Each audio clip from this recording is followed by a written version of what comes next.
Venezuelan-American journalist Mariana Atencio joins us now. Thank you very much, my friend, for joining us. I know how much in demand you are, and this is a big moment. You heard my conversation with Guaido, which is, okay, his point is, this is a bad guy. I wanted him gone. I don't care who did it. I don't care how it was happened. Now we have a chance. How widespread do you think is that thought that it doesn't matter how it happened? Now we have a chance.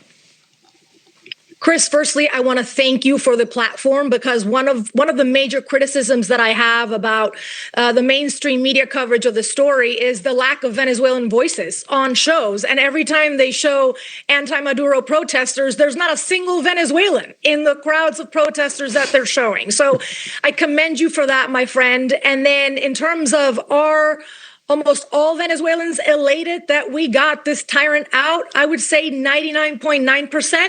The 1% is likely Maduro's inner circle, because quite frankly, this is a man that drove our country into the ground. This is a man that terrorized hundreds of thousands of people and led to one of the biggest humanitarian crises and refugee crises in the world. And I was watching your intro in the beginning of the show about why this guy and not other bad actors around the world.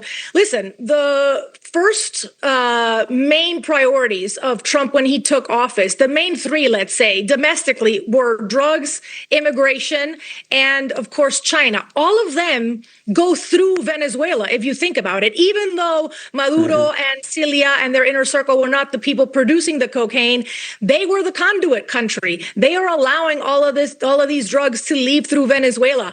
None of these bad actors is a 2.5-hour flight from Miami. And then none of these bad actors provoked a crisis of 8 million people literally leaving their home country, me and my family included, which ended up causing a massive migration problem, not only in the United States, but throughout our entire hemisphere. So in that regard, this is kind of like the compounding of reasons as to why Maduro. And then, of course, you have all of these charges, Chris. I'm just itching to see what will come out, because we Venezuelans, I've been covering this government or this regime rather, for the past 15 years. We know that they have imported expired medicine. We know that they have given babies cement that was camouflaged as milk. We know that they are responsible for the most horrific human rights violations, but that's just what we know. This is just the tip of the iceberg. And we're going to see in this trial in the next year what exactly comes out from Maduro and Cilia Flores. Well, Mariana, as you heard me speaking with Guaido, News Nation's not going to go away. For all the reasons that you mentioned, and some that are yet to be introduced into the dynamic, the place and the people should matter. And as it moves forward, whether you're doing it from here or from there or both, I'm a call away. And you'll have a platform here to make the case so people know what is right and what is wrong. Thank you for taking the opportunity, and good luck for you as a journalist, but also as a Venezuelan, for you and your family. Thank you, Chris. God bless. Switching gears, Democrats and members of Congress are now trying to publicly shame and humiliate President Trump, Pete Hegseth, and Marco Rubio. Why? Because the DOJ and the U.S. military performed an amazing extraction mission to go get Nicolas Maduro. He is now arraigned in the Southern District of New York for crimes against the American people. When asked why President Trump is so focused on strengthening the West, Secretary of State Marco Rubio had a brilliant answer for Meet the Press. Listen to this. States need to take over the Venezuelan oil industry. Well, we don't need to. First of all, let me go back up. We don't need Venezuela's oil. We have plenty of oil in the United States. What we're not going to allow is for the oil industry in Venezuela to be controlled by adversaries of the United States. You have to understand, why does China need their oil? Why does Russia need their oil? Why does Iran need their oil? They're not even in this continent. This is the Western Hemisphere. This is where we live. And we're not going to allow the Western Hemisphere to be a base of operation for adversaries, competitors, and rivals of the United States. Have specific oil companies. We also want to see that oil and the proceeds from it Hold on. We want to see the oil proceeds of that country benefit the people of Venezuela. Why have 8 million people left Venezuela? 8 million, the single largest mass migration probably in modern history, left Venezuela since 2014 because all the wealth of that country was stolen to the benefit of Maduro and his cronies in the regime, but not to the benefit of people of Venezuela. You know how destabilizing 8 million migrants is? The number one fear that Brazil has, that Colombia has, that all these countries in the region have about what's happening in Venezuela and our involvement is they're afraid of another mass migration event. That's what they fear. This is deeply destabilizing stuff. It's not going to continue to happen. They are not going to come from outside of our hemisphere, destabilize our region in our own backyard, and us have to pay the price for it. Not under President Trump. All right. So President Trump wants to strengthen the Western Hemisphere. This means kicking Russia, Iran, and China out.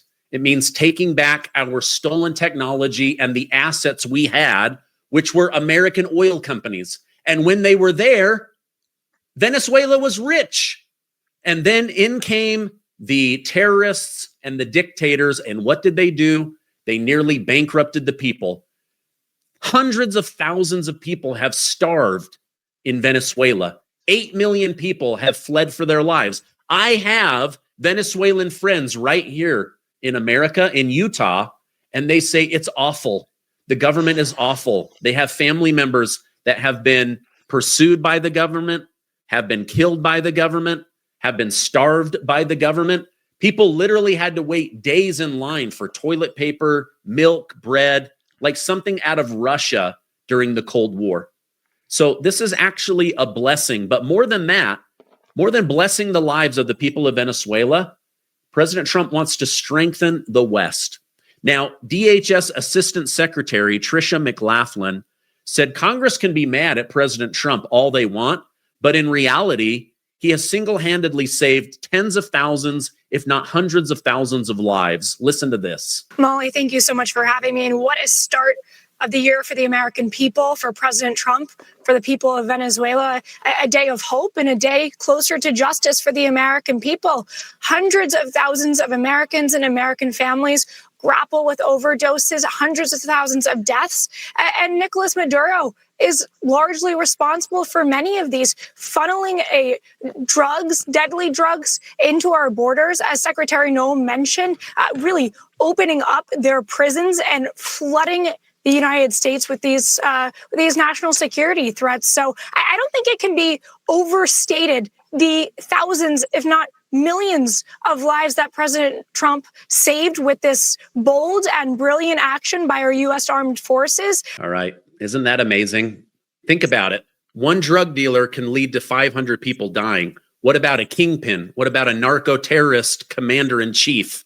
This is huge. Absolutely huge. All right. If you found value in this video, please give it a like and hit that subscribe button. We've got over 2 million amazing truth seekers. I love you. Stay amazing. And I'll see you on the next video.